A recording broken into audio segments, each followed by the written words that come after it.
Last year, City Council approved a $2.50 fee to be added to the purchase price of each ticket purchased at the Armstrong Theater box office. For many arts groups, it has caused a negative impact on ticket sales.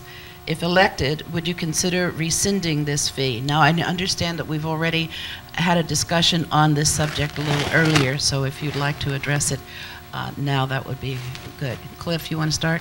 Well, sure. I think, as we talked about earlier, I think that the fees that we imposed, especially with respect to the performing arts, was not something that anyone gleefully enacted. This is definitely something that has had an impact on the arts community, and frankly, we were stuck with respect to our budget. As has been indicated, we actually eliminated 2 vacant police positions. And a number of other cuts that I don't think anyone is very happy about. Now, we're not having to lay off hundreds of folks like in other cities. We are not having to furlough employees. We're not having to cut drastically services. So there was a combination of fee increases as well as reduction in expenses that we endured. I'm optimistic, I have to be optimistic, that number one, that the economy will turn, number two, that we're actually pursuing our budget cuts in a different way this time around. The city management team and the department heads are actually working out and going to the individual line level workers to say to them, how can we actually save money? How can we actually do things differently that could potentially lead to efficiencies? That's something that I think we really need to work on. Will the $2.50 surcharge go away this upcoming year? Frankly, with the current state of the economy, I'm not optimistic. It's possible, but I'm not optimistic.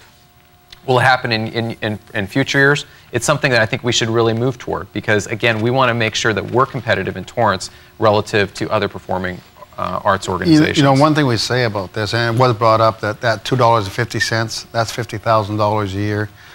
You know, you got to say though, if a ticket is $10 and now you're going to make it $12, and anywhere else you're going to go to that same function and you're going to pay $30, $40, $50, I think the city's doing a darn good job. Unfortunately, right now, $2.50 affects everybody. And I agree with Cliff, it's not going to go away this year. But I'll tell you, one of the things that, you know, being a council person, and I'm sure it's the same way with my colleagues, we hear about issues all the time. And honestly, I haven't heard from anybody about a $2.50 fee increase that it impacted them going to the theater. Now, I know when I pay for the tickets, I cringe when I see that $2.50 because I know I did it. And it bothers me.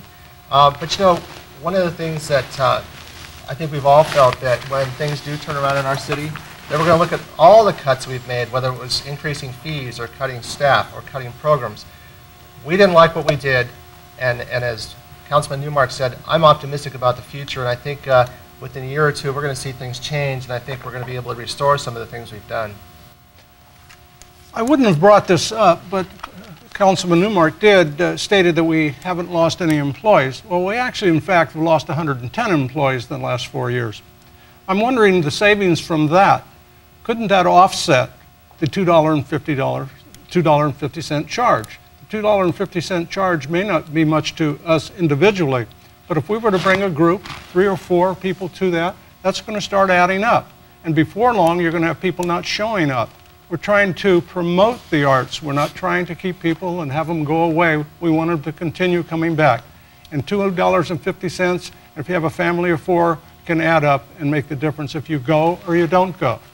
Well, I'll tell you, as far as addressing the decrease in ticket sales, you know, we're going through a real tough time, so that may not all be the $2.50 that we've imposed. That could well be that, you know, the entertainment budget that people have is decreased. I think that we have to look at that and find out what the real reason is. I just heard that, you know, $2.50, that's $50,000 a year. We can make that up by cutting a wage somewhere. We can make up every cut we've ever done by cutting a wage.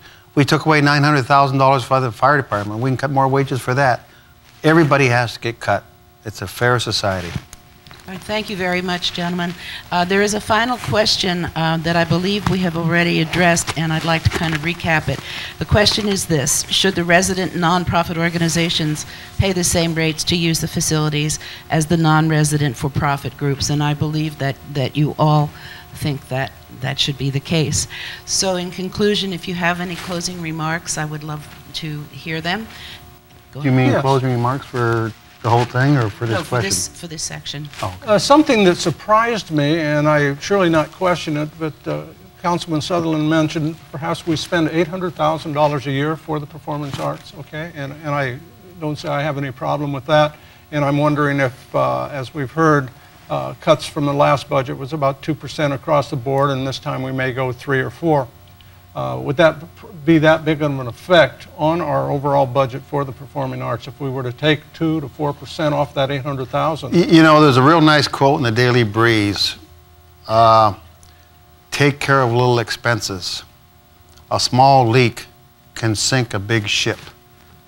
That's pretty true. You know, there's not many places where we can cut $2 million. There's lots of places where you can cut 50,000, 60,000, 20,000, 30,000. And you know, it's just like one of the persons says, $1 billion here, $1 billion there, and $1 billion there. Pretty soon you've spent some money. Well, that's what we're afraid of. 100 here, 10,000 here, 10,000 there. Pretty soon we spent too much of your money. And this is what this council is doing. We're making sure we're only spending what we have, and we're not going to be in trouble like the state. Well, I'll tell you, I think one of the things about our city, we talk about the city being a balanced city, and one of the things that we're balanced with as well is our income. We have income from many different sources. So the city of Torrance has a balanced budget up until now, and I think that's one of the things that you may not see every place else. You know, if you look at some of the surrounding cities, they're all struggling. They're not. Torrance is not struggling like they are, and I think it's tough times for the near future, but I think in the long run it's going to change around. I mean, we have worked hard to not only to try to cut costs, but we've also worked to try to ensure that our money isn't taken by the state in other places. For example, this council approved a measure to back an initiative that will come in November to prevent the state from taking city funds to balance its budget. There was recently a lawsuit. We lost our redevelopment monies. The state basically just took it. These are monies that actually are used to refurbish areas that need help. And basically, we lost those funds. So we need to ensure, and we have, both to try to fight to protect our funds from the state, as well as to ensure federal stimulus funds came to Torrance. We had $11 million in federal stimulus funds, which we're using to repair roads, to buy buses, to institute our energy efficiency program. There's a lot of things that we're trying to do to ensure that we try to bring in as much money as possible to the city. I think it's rather misleading to say that we aren't struggling. We are struggling like many of the cities, and I think we're not that much different than some of the other cities. Even though we have a large reserve, we still are struggling, and we will be struggling for the next several years like the other cities. But focusing just on the city of Torrance, yes, we're going to be faced with some budget cuts, and hopefully we won't be cutting services. But if you're going to do a budget cut and not cut services, maybe the budget for those departments are too high. So I would like to look at it from a line item by line item, not department by department.